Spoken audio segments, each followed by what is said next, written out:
Donald Trump is losing his mind. Do you think I'm being hyperbolic?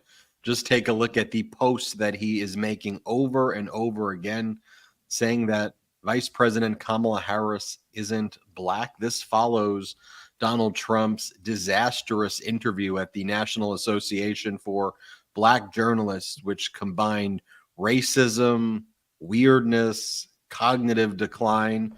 We'll cover it all after Donald Trump spoke before the National Association of Black Journalists in Chicago. He then spoke in Harrisburg, Pennsylvania, where he gave an equally unhinged and deranged speech, talking more about Hannibal Lecter and other very, very odd things. We will get into that. On the other hand, you've got President Biden and Vice President Kamala Harris securing the release of hostages from Russia, including Evan Gershkovich, the Wall Street Journal reporter, and former U.S. Marine Paul Whelan.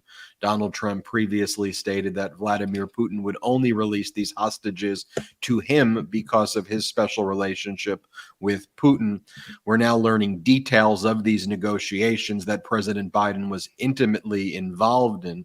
Even while the corporate media was pushing on President Biden to drop out of the race, 1 hour before President Biden made it official that he was not seeking re-election, he had called a counterpart in Slovenia to deal with a very kind of micro issue to make this deal work based on a release of someone who was incarcerated there from Russia. So he was involved in this every step of the way. So one of the things the White House posted earlier in the day, as all these MAGA Republicans were saying, where is Biden? Where is he? And spreading conspiracies. He said, look, I've been busy doing the work of the presidency. Sorry, I haven't been putting in all caps deranged and unhinged posts like your cult leader. Biden didn't say that, but that must have been how he felt. He did say, I've been busy working. Meanwhile, Vice President Kamala Harris continues to surge in the polls. She gave a great speech in Houston and Atlanta that, get this, actually talked about policy. And you can see in some of the 7 recent national polls, she's pulling ahead. And also when you look at the battleground state polls, she's pulling ahead. I interviewed Simon Rosenberg earlier in the day. That video is on its way to 1 million views, that interview. But Rosenberg basically said, look at all of the trends, all of the momentum. It's all going in a very positive direction. We'll talk about that and more here on the MeidasTouch Podcast. I'm Ben Meiselas, joined by Brett and Jordy. Look, we've been saying it before. We'll say it again. Momentum, momentum, momentum. Momentum. But there's something I really don't understand about what's going on right now. I mean, I've been listening to these incredible Kamala Harris speeches lately. I've listened to her incredible, energetic rally in Atlanta. I listened to her in Texas.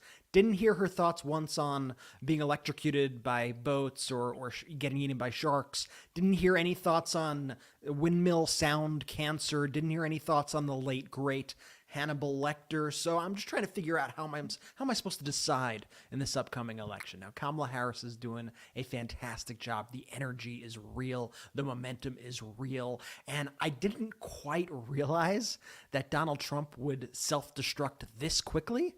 But here we are, every single day digging his hole deeper. And I know, Ben, you have constantly on this show spoken about the rule of holes. What are you supposed to do? What are you not supposed to do? You're not supposed to keep digging. And day in and day out, Donald Trump just keeps taking that shovel and he's digging away, trying to do the same old tired tactics that he thought worked for him in the past, but he is being repudiated. He is being rejected by the American people. He is losing his support from the voters who matter, and the bottom is falling out of the Trump campaign before our very eyes, and it is quite the sight to behold, if I do say so myself. Jordy. Could not agree more. I mean, he is more and more unhinged every moment of the day, spiraling. You just don't know when he's going to hit bottom. I don't think there is a bottom for him necessarily, because it's also not just him too at this point. It's his entire campaign staff around him. They're such sycophants. They can't tell him no, and they have to dig in and double down on the awful behavior. And they can never admit when he misses, and he misses a lot and quite frequently. And it's been just extraordinary to see, especially over these past few weeks. Look, Donald Trump doesn't have a lot of moves, right? It's kind of xenophobic, racist, talk crap about America and just try to scare people and then just lie about himself. I've given the example before of, if you watch a basketball game or, you have a basketball player who can only dribble with their right hand. And the moment they have to adapt, it's like you can easily steal the ball. Trump's got one move.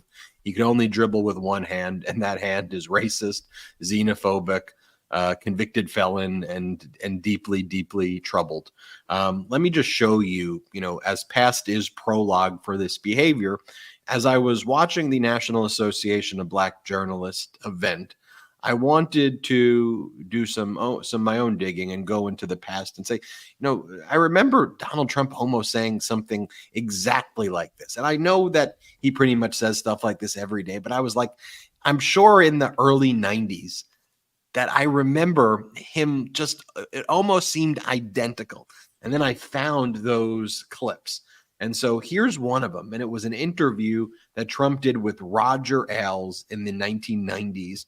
And in the interview, Donald Trump contrasts his casinos, which went bankrupt eventually, with the ones on Indian reservations. And he said his casino is great for the country, but Indian gaming, he says, will cause the greatest crime wave in the country. And when you watch that language, we'll compare it to the language he's using today. But this is who he's always been. Here, play this clip. Atlantic City's way up from last year, way up from the year before. It's having the best year it's ever had. And I don't say it's great for the country, but, more and more you're seeing this. I will say this. I think the greatest crime wave in this country is going to be caused by the Indian gaming. I think it's totally out of control. I don't think it's properly supervised.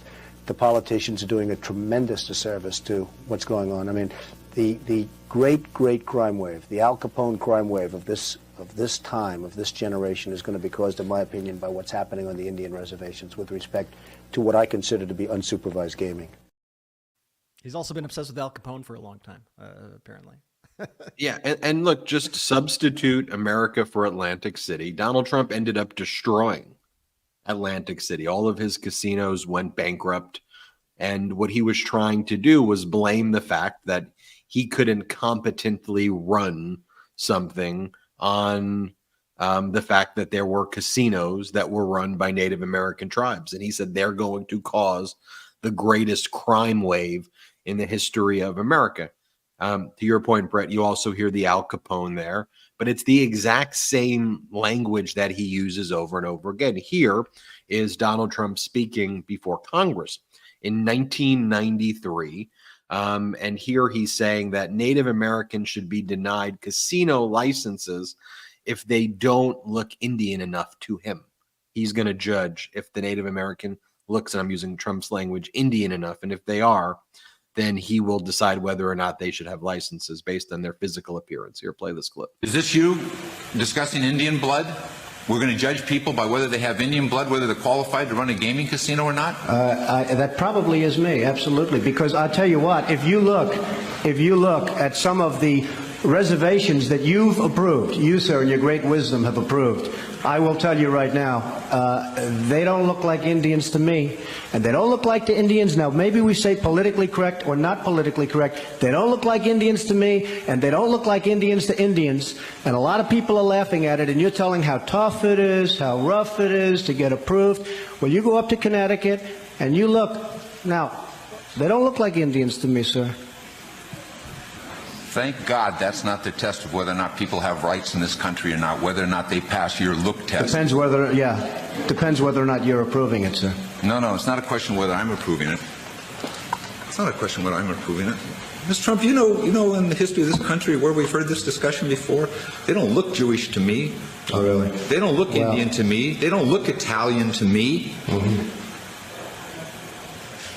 And that was a test for whether people could go into business or not go into business, whether they could get a bank loan.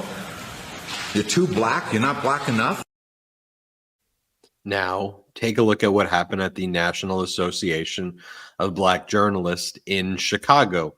Donald Trump and his MAGA base are now using this term DEI to basically denigrate people and saying, oh, well, they're a DEI hire, DEI this. So Rachel Scott, who I think did an excellent job on the panel, asked Donald Trump, what do you mean by that? Why are you saying that? Is this truly your views right here as it relates to Vice President Kamala Harris?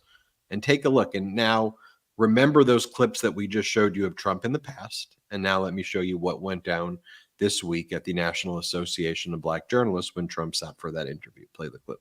Some of your own supporters, including Republicans on Capitol Hill, have labeled Vice President Kamala Harris, who is the first Black and Asian American woman to serve as vice president and be on a major party ticket, as a DEI hire. Is that acceptable language to you? And will you tell those Republicans and those supporters to stop it? How do you define DEI? Go ahead. How do you define diversity, equity, inclusion? Okay, yeah, go ahead. Is that what your definition? That is give me a literally definition the words then. Would you give me a definition DEI. of that? Give me a definition. Sir, of I'm that. asking you a question, No, a you very have to direct define question. it. Define it for me, if you I would. just defined it, sir. Do you believe that Vice President Kamala Harris is only on the ticket because she is a Black woman? Well, I can say no. I think it's maybe a little bit different. So, I've known her a long time indirectly, not directly, very much, and she was always of Indian heritage, and she was only promoting Indian heritage. I didn't know she was Black until a number of years ago when she happened to turn Black, and now she wants to be known as Black. So I don't know, is she Indian or is she Black? She is always But you know identified what? as a Black woman. I She went to a respect historically either Black one. college. I respect either one, but she obviously doesn't, because she was Indian all the way, and then all of a sudden she made a turn and she became a Black person. Just to be clear, sir, do And you I believe think, that I think she is somebody should look into that too when you ask continue in a very hostile, nasty tone. It's a direct question, sir. Do you believe that Vice President Kamala Harris is a DEI hire, as some I Republicans really don't have know. said? I mean, I really don't know. Could be. There are some, and there are plenty.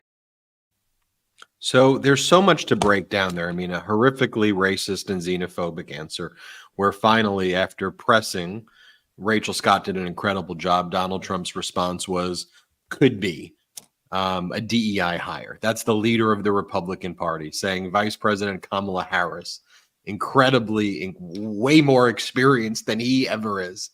Way more experience than Shady Vance ever is. He goes, could be. But you just take a look at all of those tactics that he uses there. One, it shows how incredible I think Rachel Scott did it. But Donald Trump went through his entire arsenal, right? First, the kind of combativeness of, give me a definition, give me a definition. You ready? You ready? Give me a definition. And then she goes, it's diversity, equity, and inclusion. Do you believe that? And then when Donald Trump starts to answer, he then gets nervous. So he does the hands thing, and you get the accordion hands coming out. Then he goes, she turned Black. He gets laughed at. So then he tries to turn it into not like a joke, but he uses like a baby voice, and he goes like, she turned black. She turned black, and so he says it like in a really weird voice.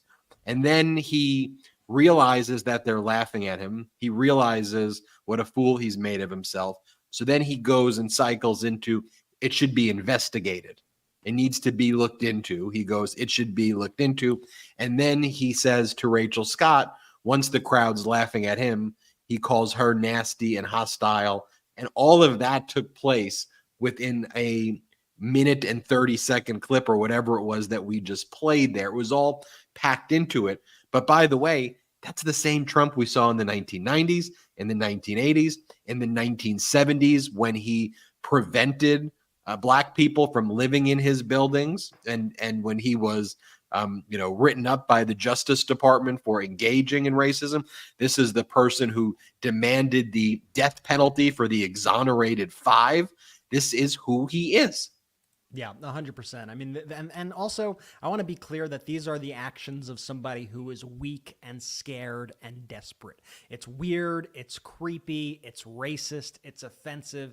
It is all of that, and it is also such a sign of weakness. And I think you could see, despite all of the weird things that Donald Trump has said over these past few months, whether it be Hannibal Lecter or being electrocuted by sharks and boats, all the things I was joking about earlier on, he has kind of held back this part of him in many ways over these past few months, because I think he's gotten a little cocky looking at the polls and him feeling this kind of positive momentum on his side, at least what he considered to be positive momentum. And I think he got to a place of complacency, and all of a sudden, virtually overnight, the election shifted, the momentum shifted, the polls have shifted away from him, and voters are fleeing Donald Trump right now in crazy numbers. So Donald Trump is lashing out in weakness and in panic.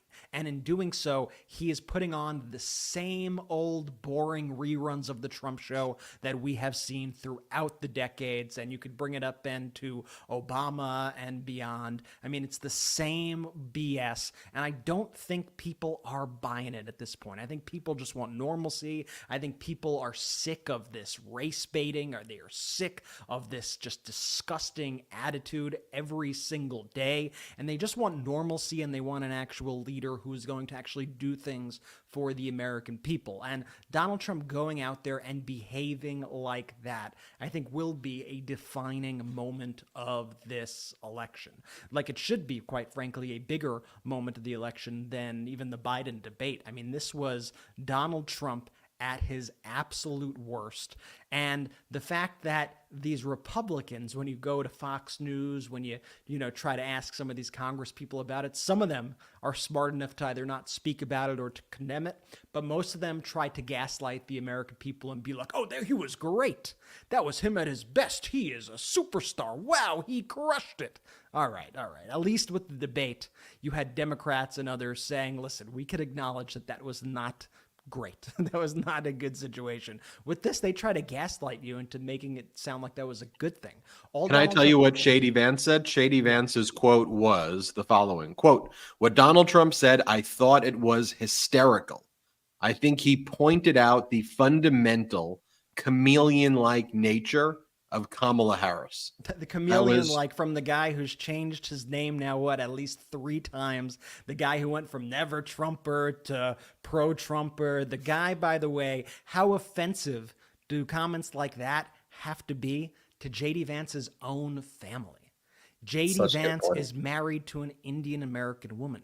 J.D. Vance's kids are of mixed race. And J.D. Vance right there is saying F you to all the biracial Americans in this country, which, by the way, is a sizable portion of this country. When you look at Kamala Harris's family, you are looking at America. That is what America looks like in 2024. And for Donald Trump and J.D. Vance to say stuff like that, I cannot imagine being J.D. Vance's kids and having that as your father, defending that scum, defending that disgusting attitude. And I should note as well that Donald Trump showed up to this event and refused to get on stage for more than an hour, and then tried to blame the equipment in public and tried to just yell at the reporters the entire time. And this has now been confirmed by at least 2 reporters. You have Philip Lewis of HuffPost during the event saying that he was told that Trump, this is before the event, I'm told Trump is demanding that NABJ not do the live fact checking,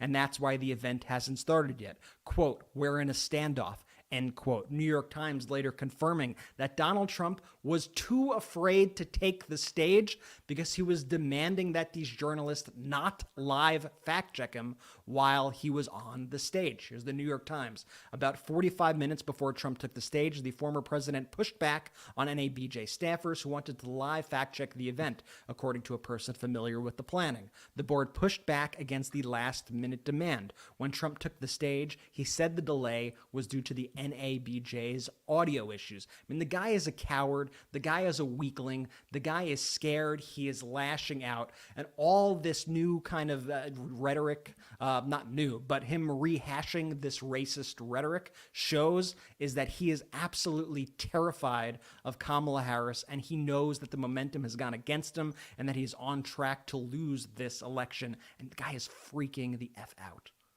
And real quick, like his demeanor on this stage, I know we're going to show some more clips too. You know what it reminded me of? Reminded me of his debate with Hillary Clinton when he tried to like throw his body weight around and intimidate her. Like he's a high school bully, like at its core. He's not equipped with intelligence or compassion or decency, and least of all facts. So what does he do? He has to behave like a bully.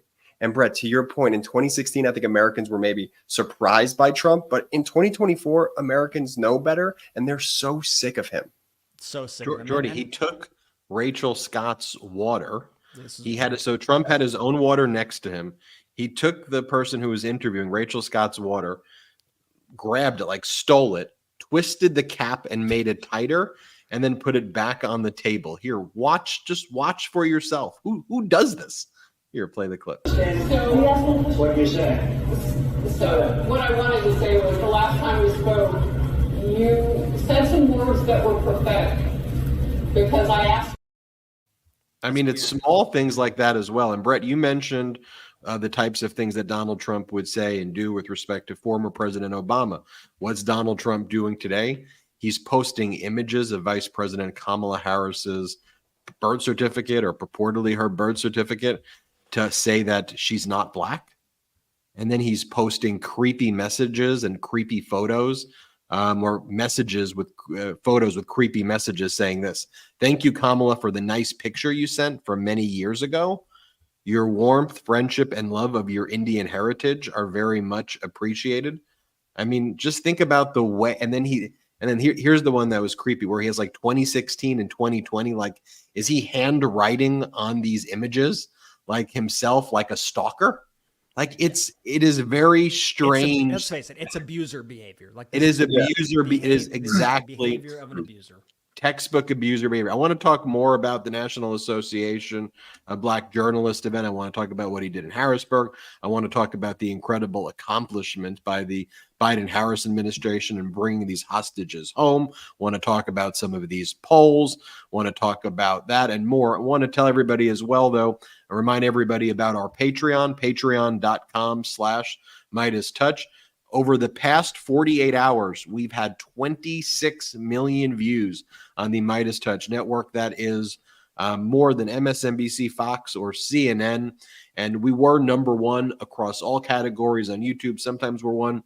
Number two depends on how many views the Olympics are getting. And that's thanks to you. We don't have outside investors, so we grow this with patreon.com/MeidasTouch. Also want to give a shout out to our merch store and everybody at MeidasTouch who works for store.MeidasTouch.com. 100% union made, 100% made in the U.S. Some great Kamala gear, some great pro-democracy gear. Check that out. We've got a lot to discuss. There it is right there. Take a look at some of that gear. We will be right back after our first quick break. Lumen is the world's first handheld metabolic coach. It's a device that measures your metabolism through your breath. And on the app, it lets you know if you're burning fat or carbs and gives you tailored guidance to improve your nutrition, workout, sleep, and even stress management. That's why I love it. All you have to do is you breathe into your Lumen first thing in the morning, and you'll know what's going on in your metabolism, whether you're burning mostly fats or carbs. Then Lumen gives you a personalized nutrition plan for that day based on your measurements. You can also breathe into it before and after workouts and meals, so you know exactly what's going on in your body in real time. And Lumen will give you tips to keep you on top of your health game. Your metabolism is your body's engine. It's how your body turns the food you eat into fuel that keeps you going. Because your metabolism is at the center of everything your body does, optimal metabolic health translates to a bunch of benefits, including easier weight management, improved energy levels, better fitness results, better sleep, etc. Lumen gives you recommendations to improve your metabolic health. It can also track your cycle as well as the onset of menopause and adjust your recommendations to keep your metabolism healthy through hormonal shifts so you can keep up your energy and stave off cravings. Look, I love Lumen and I know you will too. So if you want to take the next step in improving your health, go to Lumen, LUMEN.me/Meidas to get 15% off your Lumen. That is LUMEN.me/Meidas for 15% off your purchase. One more time, go to lumen.me/Meidas, LUMEN.me/Meidas, and get 15% off your purchase. Thank you, Lumen, for sponsoring this episode. Sleep is the foundation of our mental and physical health. When you are sleeping well, you can perform at your best mentally and physically. Introducing Beam's Dream Powder, a science-backed healthy hot cocoa for sleep. If you know me, you know that Dream has been an absolute game changer for my sleep. I drink Beam's Dream Powder each night in order to get my optimal sleep, and I have to say, I would not be recommending this if it didn't actually help me. And today, my listeners get a special discount on Beam's Dream Powder, their science-backed healthy hot cocoa for sleep with no added sugar. Better sleep has never tasted better. Now available in delicious flavors like chocolate peanut butter, cinnamon cocoa, and sea salt caramel with only 15 calories and 0 grams of sugar. Other sleep aids could cause next day grogginess, but Dreams contains a powerful all-natural blend of reishi, magnesium, L-theanine, melatonin, and nano CBD to help you fall asleep, stay asleep, and wake up refreshed. The numbers don't lie. In a clinical study, 93% of participants reported Dream helped them get better sleep. Beam Dream is easy to add to your nighttime routine. Just mix Dream into hot water or milk, froth, and enjoy before bed. Find out why Forbes and New York Times are all talking about Beam and why it's trusted by the world's top athletes and business professionals. If you want to try Beam's best-selling Dream Powder, get up to 40% off for a limited time when you go to shopbeam.com/Meidas and use code Meidas at checkout. That's shopbeam.com/MEIDAS and use code Meidas for up to 40% off.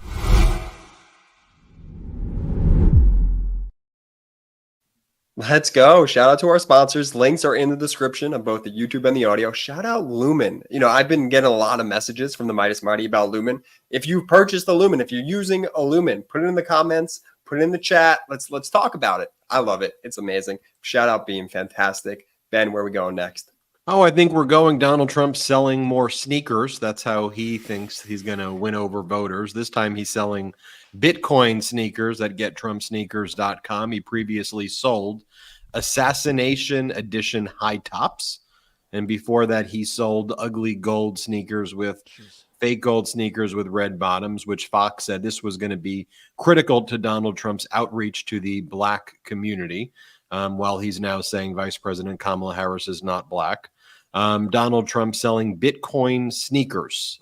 It's hard to imagine that is real life. I've been seeing a bunch of people from the cast of Idiocracy lately giving interviews when they've been asked about this, and they've been saying, yeah, like it's actually even worse than Idiocracy. Like they're like, well, yeah, I can't even believe it. I mean, you know, when you have Hulk Hogan go to the Republican National Convention on the key date and rip off his shirt and say, the Hulkster's telling you that I'm going to give you a beatdown if you don't vote Trump. And I'm just thinking, I'm like, how is this real? But Ben, Tom Lamas, or however you pronounce that dude, Tom Lama, he was saying Hulk Hogan, that was the most powerful speech of the whole event. I hate corporate media. Who's Tom Lama? I don't even know who that is. I think Jordy's talking about some NBC. I think Jordy's talking about some NBC reporter afterwards who was covering it on the floor of the RNC. I remember them. Yeah, just like it's he crazy to serious. think that. Come on, Lamas. Come on. It's crazy to think that was like 2 weeks ago. It's like we've entered like another dimension in these past 2 weeks. It is quite, and they were so cocky, these Republicans, and they had the dumbest convention, the worst convention ever, and they were just praised nonstop by this corporate media who was just slobbering over them. And we were like, is this not crazy to anyone else? Like everything about this is nuts. Like, why are they eating this up? And I think finally reality is setting in, and like it's just unavoidable to show how crazy and weird these people really are. Yeah, there are a few main factors, right? I mean, President Biden passing the torch in such a selfless way, Vice President Kamala Harris taking that torch and really just surging ahead on day one, Donald Trump picking the weirdest dude in Shady Vance to be his VP pick, which also then reflects in a different way Donald Trump's dangerousness and weirdness as translated through Shady Vance emphasizes both of their kind of qualities together. Yeah. And I think he hates Vance also. I really get this. You get the sense that he hates Vance. And Simon Rosenberg had an interesting theory among others, on the interview that I did. And he said, one of the reasons that he thought that Donald Trump continued to like keep on posting about the biracial aspect of Vice President Kamala Harris, that she's biracial, is the fact that he wants to, in the back of his mind, like in Trump's sick way, it's a way to also punish JD Vance, to make JD Vance's life uncomfortable with his wife and kids because he's that pissed off at JD Vance. I think that Donald Trump is a racist, xenophobic person, and that's the main reason that's driving it. But it was an interesting thought, though, that Donald Trump is doing that also, for potentially other reasons. So Donald Trump continues to make post after post. Vice President Kamala Harris, though, surging in the polls. Simon Rosenberg, who I just mentioned, reports on the 7 latest national polls where Vice President Kamala Harris is up in each, and also in the key battleground polls, she's also up as well. And this is before the Democratic convention even started, where there's usually a bump after that. And then Donald Trump's too scared to debate Vice President Kamala Harris, as she's saying, look, if you want to say these things about me, Donald, say them to my face, you coward. And Donald Trump is too scared to debate. So she'll probably be debating an empty podium because she's going to show up and do the debate on ABC on September 10th. And I think Donald Trump's going to be too scared to debate. You know what the debate would look like? It would look like the NABJ. It would look like exactly what we saw there, except he'd have to confront Kamala Harris on all those things. And it would show the American people, again, how truly deranged and batshit crazy that this man is. Show you some other clips from that National Association of Black Journalists event as well. So the very first question that Rachel Scott, the reporter, asked was actually, she addressed the elephant in the room, and she talked about what the issues are. But she was actually nice. I mean, she thanked Donald Trump for showing up, nicer than, she had to be. Thanked him for showing up, said, we appreciate you spending an hour of time here. But we have to address the elephant in the room, that a lot of people don't think that you should be here. Here are the things that you said. Then she just lists the things that he's actually quoting him. So what is your response to people?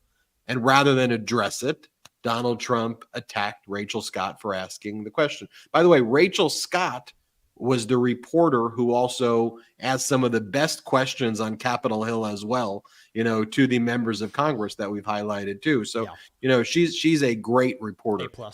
Here's what went down. Here, play the clip. I want to start by addressing the elephant in the room, sir. A lot of people did not think it was appropriate for you to be here today. You have pushed false claims about some of your rivals, from Nikki Haley to former President Barack Obama, saying that they were not born in the United States, which is not true. You have told 4 congresswomen of color who were American citizens to go back to where they came from.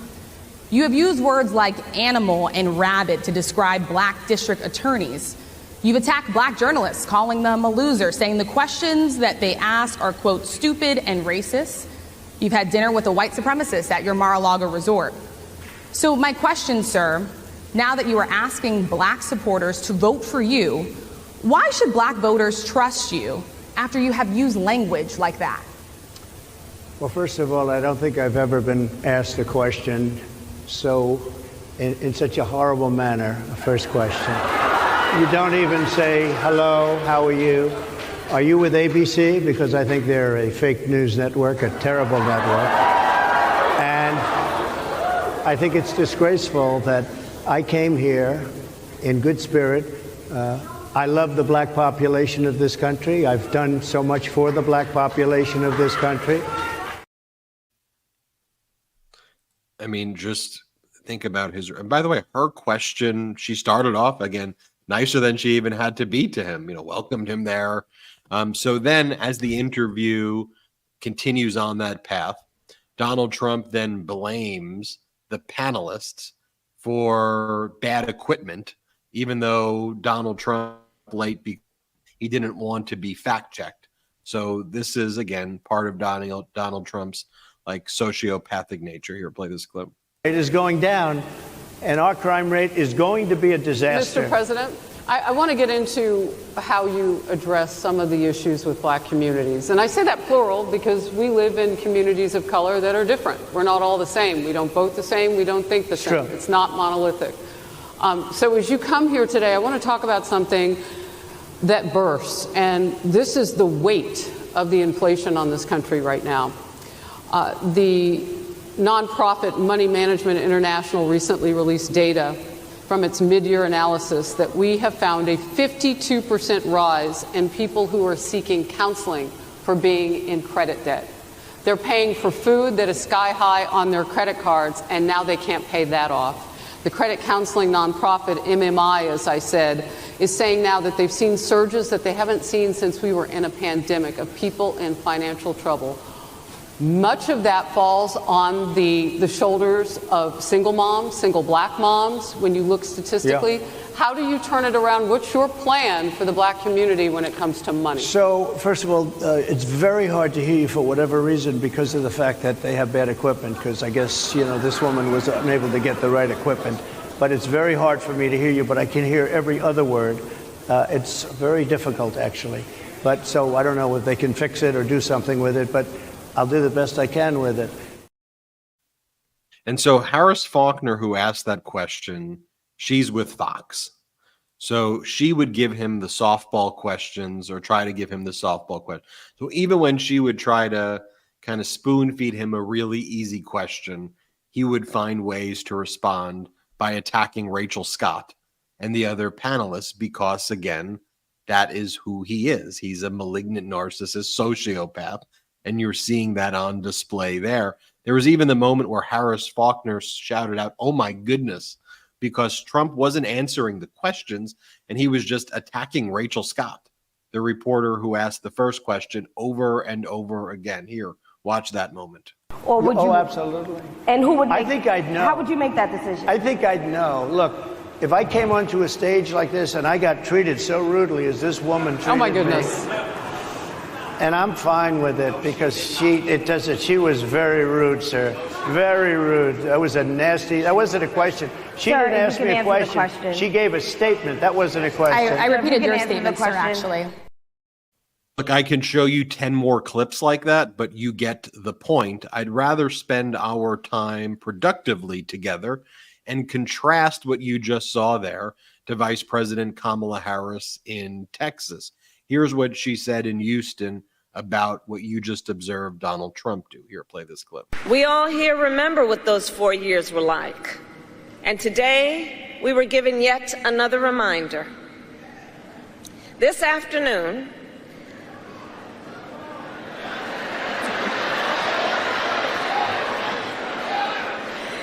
Donald Trump spoke at the annual meeting of the National Association of Black Journalists.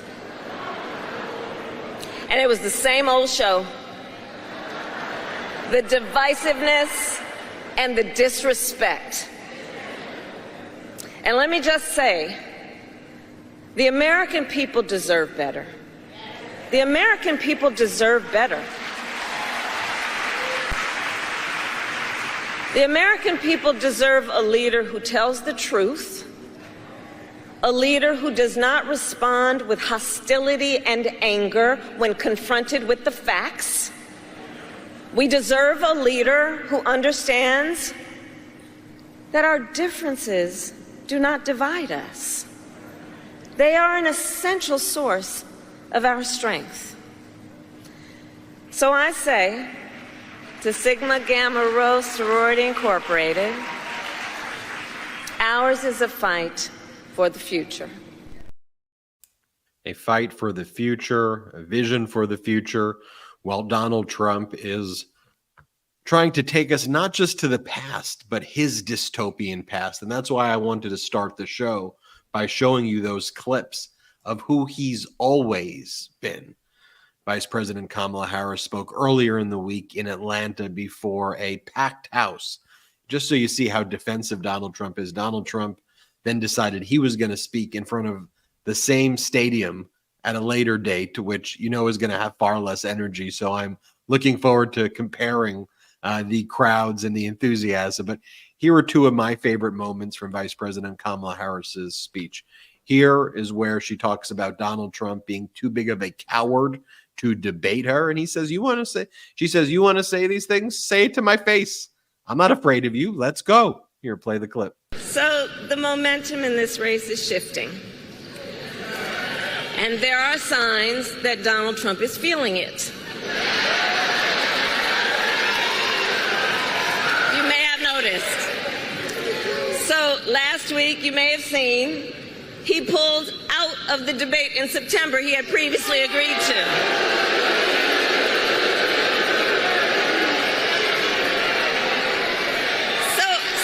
So here's the thing. Here's the funny thing about that. So he won't debate, but he and his running mate sure seem to have a lot to say about me. And by the way, don't you find some of their stuff to just be plain weird?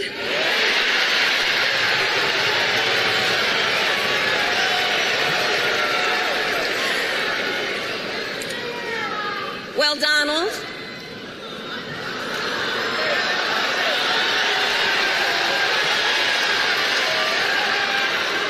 I do hope you'll reconsider to meet me on the debate stage.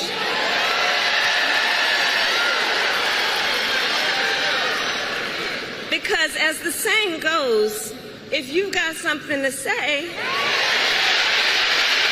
it to my face. Now, compare that to what Donald Trump said at his traveling fascist circus WWE cosplay event in Harrisburg, Pennsylvania. And you can see that Vice President Kamala Harris is in his head, because here's what Donald Trump had to say about her. Brett, play this clip. Trying to pass herself off as a tough on crime prosecutor. She wasn't tough on crime. She's only tough on guys like me. That would make her tough on crime if she's tough on guys tough on guys like you. I want to talk more about what happened in Harrisburg. I want to definitely speak about the bringing of the hostages home by President Biden and Vice President Kamala Harris and more. Want to remind everyone, patreon.com/MeidasTouch. We don't have outside investors here, so you can help grow this network over there. Store.MeidasTouch.com as well to get that great pro-democracy gear. Brett. Let me say this one thing also. We're very excited that on Monday at 9:15 p.m. Eastern, 6:15 Pacific, we're going to be doing a free premiere of our hit documentary, Against All Enemies, right here on YouTube. There is a link in the description of this show. You could click right now. You could set your reminders. You could give it a thumbs up. You could start leaving comments. We're going to have a big watch party on Monday. This movie is so important. That's Monday at 9:15 Eastern, 6:15 Pacific. It's so important. If you've watched it already on Apple TV or Amazon, you can watch it again now for free. If you haven't seen it yet, here's your opportunity to see it for free with the rest of the MeidasTouch family. And we also got an extra surprise here. You're going to get to chat with the creators while the movie is going on. They're going to be in the chat. Ken Harbaugh, who you know from the MeidasTouch Network, the producer of the film, is going to be in the chat, taking your questions, chatting with everybody about everything going on. And Charlie Sadoff, the director of the movie, is going to be in the live chat during the premiere, so you do not want to miss this. Set your reminders now. I'm so excited. This movie is so important, and so we felt that it was very important to get this movie out for free to make sure as many people are able to see this before the elections to show what is at stake. We got a lot more to talk about. I want to talk about all the things that Ben was speaking about before. Don't go anywhere. We got one last quick break of the show. It's hot outside and your nighttime bedroom temperature has a huge impact on your sleep quality. If you wake up too hot or too cold, I highly recommend you check out Miracle Made's bed sheets. Miracle Made sheets are inspired by NASA and use silver-infused fabrics that are temperature regulating so you can sleep at the perfect temperature all night long. Using silver-infused fabrics inspired by NASA, Miracle Made sheets are thermoregulating and designed to keep you at the perfect temperature all night long, no matter the weather, so you get better sleep every night. These sheets are infused with silver that prevent up to 99.7% of bacterial growth, leaving them to stay cleaner and fresh 3 times longer than other sheets. No more gross odors. Miracle sheets are luxuriously comfortable without the high price tag of other luxury brands and feel as nice, if not nicer, than the sheets used by some 5-star hotels. Stop sleeping on bacteria. Bacteria can clog your pores, cause breakouts and acne. Sleep clean with Miracle. Go to trymiracle.com/Meidas to try Miracle Made sheets today. And whether you're buying them for yourself or as a gift for a loved one, if you order today, you can save over 40%. And if you use our promo Meidas, MEIDAS at checkout, you'll get 3 free towels and save an extra 20%. Miracle is so confident in their product, it's backed with a 30-day money-back guarantee. So if you aren't 100% satisfied, you'll get a full refund. Upgrade your sleep with Miracle Made. Go to trymiracle, TRYMIRACLE, trymiracle.com/Meidas, and use the code Meidas to claim your free 3-piece towel set and save over 40%. Again, that's trymiracle.com/Meidas to treat yourself. Thank you, Miracle Made, for sponsoring this episode. Hey everyone, I want to share something that's really made a difference for me when it comes to enjoying a night out with friends. It's called ZBiotics Pre-Alcohol. Pre-Alcohol is the world's first genetically engineered probiotic. It was invented by PhD scientists to tackle rough mornings after drinking. Here's how it works. When you drink, alcohol gets converted into a toxic byproduct in the gut. It's this byproduct, not dehydration, that's to blame for your rough next day. Pre-alcohol produces an enzyme to break this byproduct down. Just remember to make ZBiotics your first drink of the night, drink responsibly, and you'll feel your best tomorrow. Every time I have pre-alcohol before drinks, I notice a difference the next day. Even after a night out, I can confidently plan on hitting the gym, enjoying a brunch, or just getting some important work done without worry. I'll be honest, I was a bit skeptical of ZBiotics at first, but then while hanging out with my friends at our favorite bar downtown, I decided to give it a try, and let me tell you, it really works. The first time I tried pre-alcohol was during a friend's wedding weekend. I had my first drink of the night, a delicious old-fashioned, by the way, right after taking ZBiotics.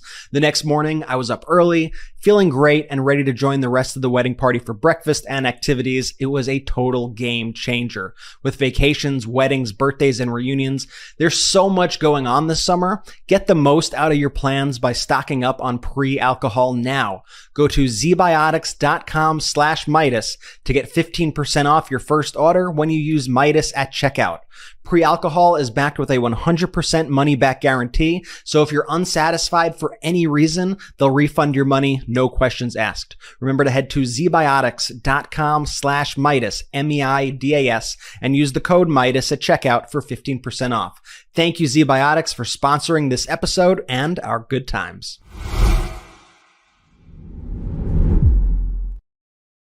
I love it. I love it. Links in the description of YouTube and audio. I could vouch personally for both of these products. I go to sleep every night on my Miracle Made sheets. They're fabulous, and ZBiotics definitely helps you recover and have a nice good day the next day. So check those out. They're fabulous.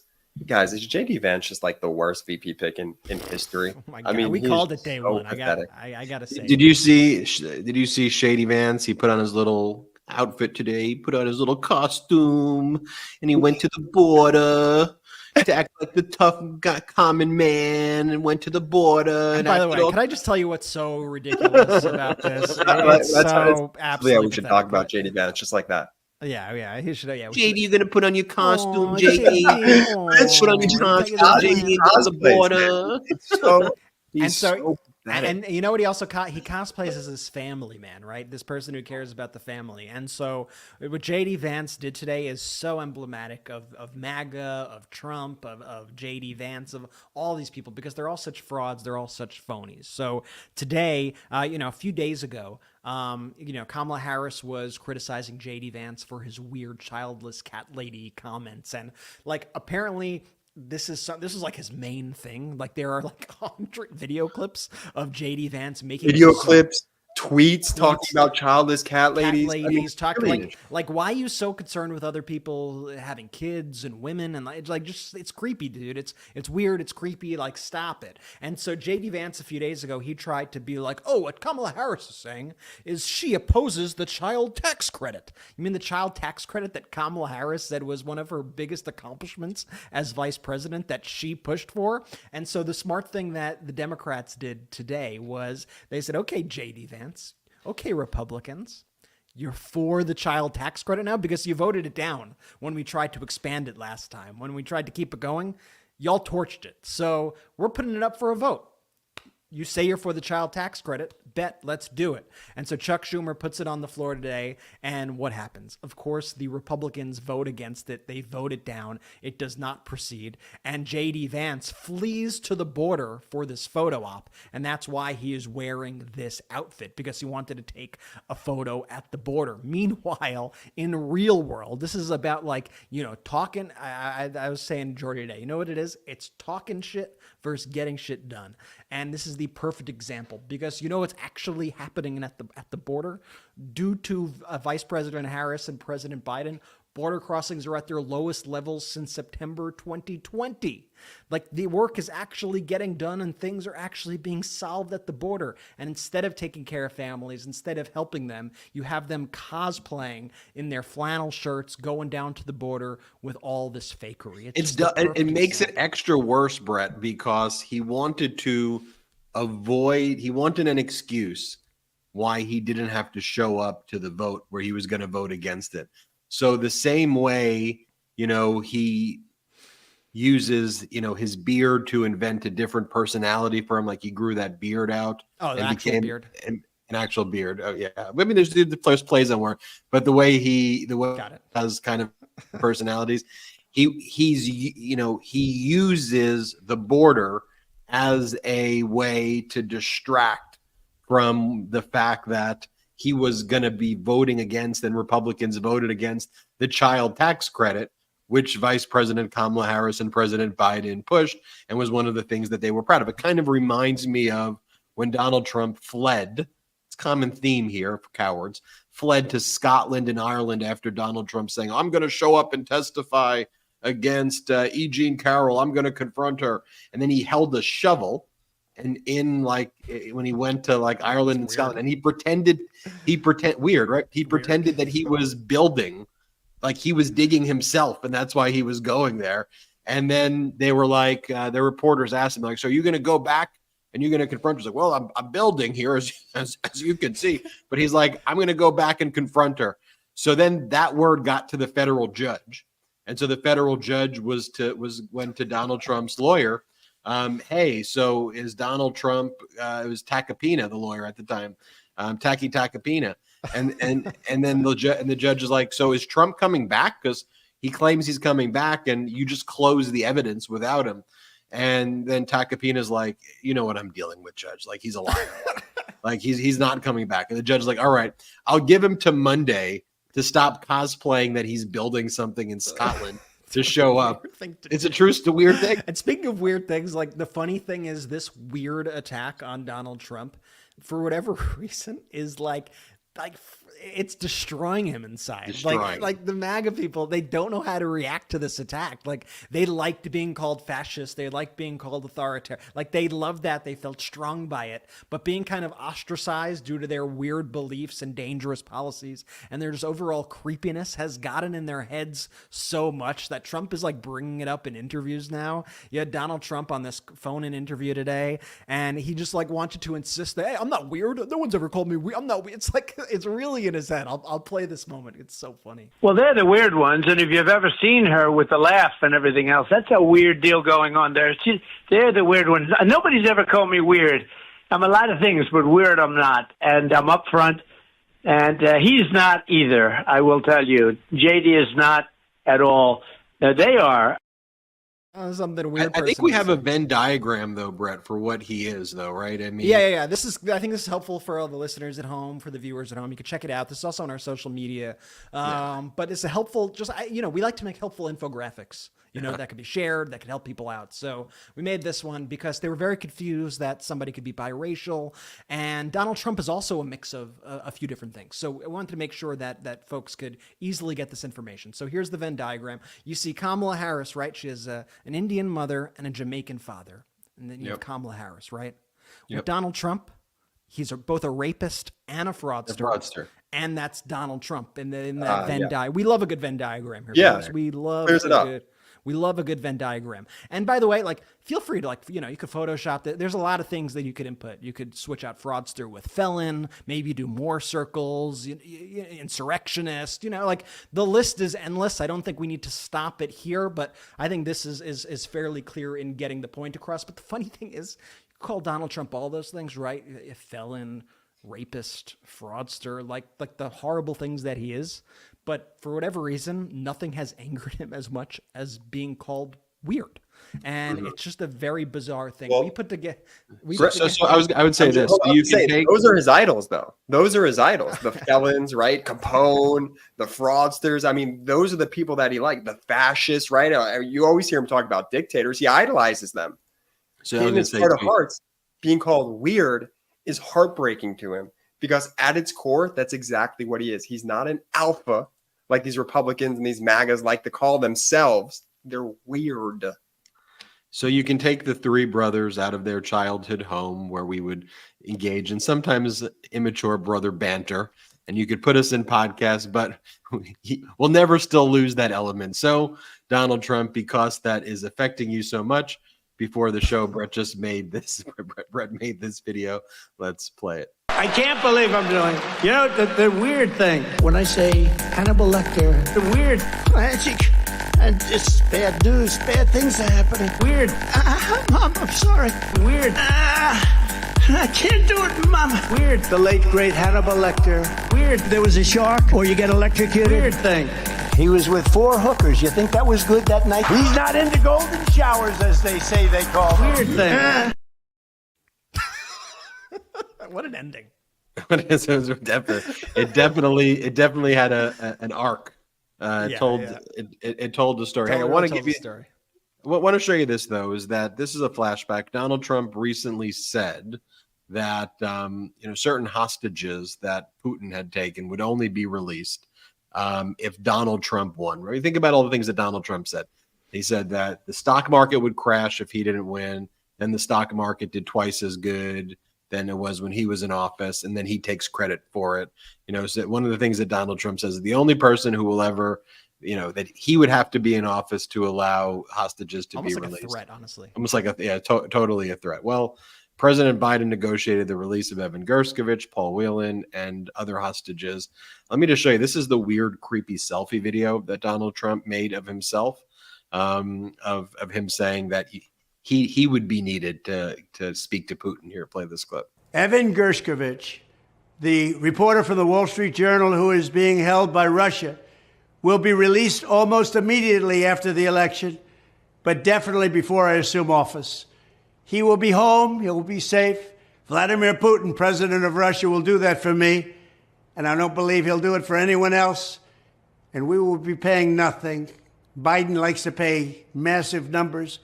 We will be paying nothing. Thank you very much. Here's what President Biden said today, announcing it's a very good afternoon indeed. Here's the press conference President Biden held to play. Well, good afternoon. And this is a very good afternoon. A very good afternoon. Today we're bringing home Paul, Evan, Alsu, Vladimir. 3 American citizens and 1 American green card holder. All 4 have been imprisoned unjustly in Russia. Paul for nearly 6 years. Vladimir since 2022. Evan since March of 2023. And Alsu since October of 2023. Russian authorities arrested them, convicted them in show trials, and sentenced them to long prison terms with absolutely no legitimate reason whatsoever. None. Paul, a former Marine, was in Russia for a wedding. Evan, a journalist with a Russian in Russia, was in Russia, signed by the Wall Street Journal. Alsu, also a journalist, was in Russia to see family. All 3 falsely accused of being spies. And Vladimir was a Russian citizen by birth and holds an American green card. He's a Pulitzer Prize-winning journalist and was a pallbearer at my friend John McCain's funeral with me. He spoke out against Putin's regime. And for that, he was convicted of treason. And now, their brutal ordeal is over, and they're free. Moments ago, the families and I were able to speak to them on the telephone from the Oval Office. They're out of Russia. Earlier today, they were flown to Turkey, and soon they'll be wheels up on their way home to see their families. This is an incredible relief for all the family members gathered here. It's relief to the friends and colleagues all across the country who've been praying for this day for a long time. Let me just Here's say, an incredible piece of information as well. President Biden, about an hour before he notified the world that he was dropping out of the presidential race on July 21st, called the Prime Minister of Slovenia, whose country was contributing 2 convicted Russian spies to the swap, to secure the pardon necessary for the deal to proceed. CIA Director William Burns traveled to Turkey last week to meet with his counterpart there and finalize the logistics for the swap. So President Biden working very hard behind the scenes at a very micro level to deal with the unique nuances of this. Donald Trump was asked in 2019 about Paul Whelan, one of the hostages, and Donald Trump's response was, "We're looking into it. We're looking into it." And so President Biden was asked by the reporters, about, Donald Trump saying that he would do this or he'd be able to do this. Take a look at President Biden's response, though, when he was asked about it. President Trump has said repeatedly that he could have gotten the hostages out without giving anything in exchange. What do you say to that? What do you say to President Trump now, former president? Why didn't he do it when he was president? Sir, what is I mean, this is Biden at his best, and I want you to think about, too, like the families of these people who are so cruelly imprisoned by Russia, and the efforts, the monumental efforts by the Biden-Harris administration to set them free. Yeah, National Security Advisor Jake Sullivan today, he said, quote, "If you had not had Biden sitting in the Oval Office, I don't think this would have happened." President Biden, this was all going on while there was all this pressure on him to step down, while all this election stuff was happening. He was still keeping his head down and staying focused on the job. And I think that's one of the incredible things about President Biden and why he's going to be remembered as possibly one of the greatest presidents of all time, because he is somebody who actually gets stuff done. While you have Donald Trump spewing his hatred and his propaganda, Donald Trump is a poser. Let's get it straight. Donald Trump is a poser. He's a fake. He's a fraud. He's a creep. He's a weirdo. He's everything that President Biden is not. And President Biden is a guy who actually does the job and gets stuff done. And that is important. I like people who get stuff done for the American people. And you got to remember also, this isn't even the first time. Remember, Biden also previously freed Marine vet Trevor Reed, who Trump also left in Russia, did absolutely nothing for. President Biden continues to get these wrongfully detained prisoners home. Trump just continues to spew his nonsense. Of note also, I might add, they were talking about today how intimately the vice president was involved in all this. I think that's important, especially to show her how she executes in these foreign policy situations. They said that she was absolutely crucial to getting this job done as well. And it speaks to the leadership of this administration. And these are tangible things that really impact people's lives. And I don't want that human element to be lost from the political element of it and from the foreign policy element of it, that people are affected by these decisions. People are affected by the elections. And when you have someone like Putin's puppet who abandons all of our allies and Donald Trump, and then you have President Biden who is actually able to coordinate all of this, and he emphasized this both in his written statement and in his statement before the press today. President Biden was able to get together all of our allies, work in coordination with all of our allies, with all of these countries to get the job done. That's only possible if you understand foreign diplomacy. That's only possible if you understand that there is strength in numbers, strength in alliances, and not bowing down to Vladimir Putin like you're his puppy dog, Donald Trump. Jordy. Speaking of strength in numbers, I just wanted to use, I know we're closing out, folks here at the pro-democracy community, the Meidas Mighty, thank you all for your continued support, especially over these last couple of weeks. As I said last week, I know there's a mass exodus happening right now with corporate media and their corporate interests and their corporate dollars. And we here, we, the collective, we, us, the Meidas Mighty, everyone tuning in and subscribing, we're the reason why corporate media is so obsolete now, because we come here for the truth and nothing but the truth. And so that's what we do and remain unapologetically pro-democracy. So my one ask to this community, if you haven't already, please subscribe right now to the YouTube channel. We are going to hit 3 million subscribers before the election. Mark my words, we're going to do that. And then also please subscribe to wherever you get your audio podcasts. Rate us 5 stars. It helps grow and expand the community. And as you see more and more people get frustrated with corporate media, let them know that there's an outlet for their frustration where people speak in pro-democracy terms and really understand what's truly at stake. This isn't a horse race. This isn't a football game. People's lives are at stake, and people have to come and meet the moment. And we're so grateful that y'all are meeting the moment with us. So thank you. One last reminder, Against All Enemies, Monday, 9:15 p.m. Eastern, 6:15 Pacific, right here on the MeidasTouch Network. We are offering it for free. That's right, for free. And I am so excited to be able to share it with everybody, whether you weren't able to purchase it or rent it, or for those who want to watch it again. And you're, like I said earlier, you're going to be able to watch it alongside the creators, Ken Harbaugh, and the director, Charlie Sadoff. It's going to be a really special experience. I hope you watch. I hope you share it. That's going to be basically immediately following our live show on Monday at 9:50. This is going to be at 9:15 p.m. Eastern. Once again, the link is in the description to this episode. Make sure you click it, set your reminders, give it a thumbs up now, and get ready. I'm so excited to share this with the world because getting these messages out is the most important thing that we could all be doing. Ben. Store.MeidasTouch.com. Get your gear. Shout out to all of our partner channels, the Adam Mockler channel, the Tennessee Brando channel, the Michael Cohen Show channel at the Michael Cohen Show, True Crime, MTN, Coalition of the Sane, Talking Feds, and others. Great work, all of you. Thanks, everybody, for watching. Store.MeidasTouch.com. Check it out. Patreon.com/MeidasTouch for the after show. Jordy, take it away. Shout out to the Meidas Mighty! Standing strong against the fascists. We sing our song. We will get it right whenever. It's Ken Harbaugh with the MeidasTouch Network. The film Against All Enemies, which I co-produced with Ben Meiselas and this network, has won awards around the world for its up-close portrayal of America's insurrectionist movement. It premieres in the U.S. on March 29th on Amazon and Apple TV. Go to againstallenemiesfilm.com or click the link below. But don't just watch Against All Enemies. Tell your friends about it. It's one more way to hold accountable those who threaten our democracy. Thanks, Meidas Mighty. Let's use our power well.